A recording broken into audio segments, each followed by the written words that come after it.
क्या आपको पता है एक गुफा में अचानक से बहुत ज्यादा रोशनी आ रही थी भारत में जब देखा गया, और वो उस गुफा के अंदर कोई घुस नहीं पा रहा।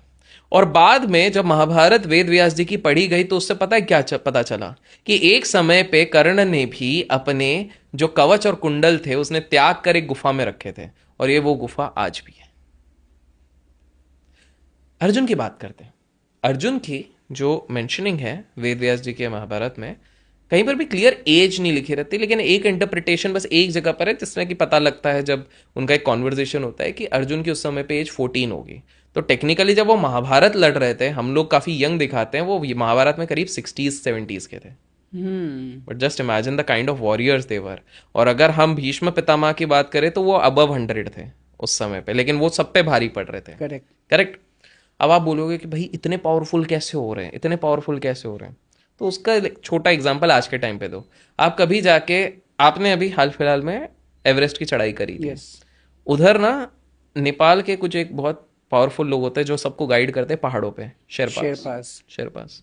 आपने देखो कि शेरपास को जितना भी लोड पकड़ा तो वो पहाड़ तड़ तड़ चढ़ जाते हैं, सब कुछ कुछ नहीं कर करना। लेते हैं। क्या शेरपास दिन भर वो देखते हैं मेरा 80 ग्राम प्रोटीन हो गया क्या? कुछ क्या नहीं। कुछ नहीं देखते कभी हैं, नहीं। बट स्टिल वो करते हैं। तो अब आप समझिए, one is genetics, one is another thing.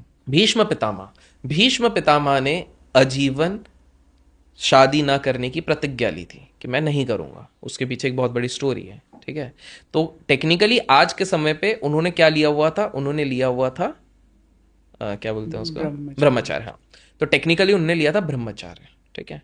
अब आप सोचो, इतने सारे वर्षों का ब्रह्मचार्य, ना मदिरा का सेवन, ना कोई गलत आदत, क्लीन ऑक्सीजन जो आजकल नहीं मिल रहा है वो बात अलग है, clean oxygen, clean water, dense nutritional food, proper exercise every day, रोज बैटल की प्रैक्टिस, तो क्यों नहीं रहेंगे वो 100 साल तो एस्टाब्लिश्ड? जीना ही है फिर तो।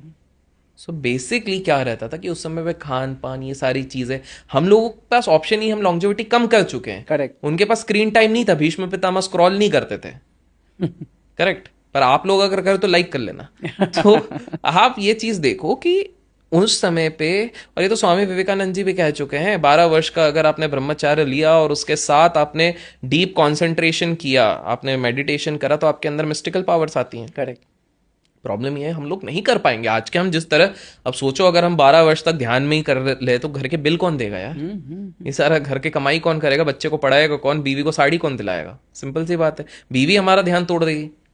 तो करेक्ट। पॉइंट ये है कि आपको ये चीज समझनी पड़ेगी कि उस समय पे इस तरह के लोग रहते, प्लस जड़ी बूटियां इस तरह की रहती थी, they use to find these kind of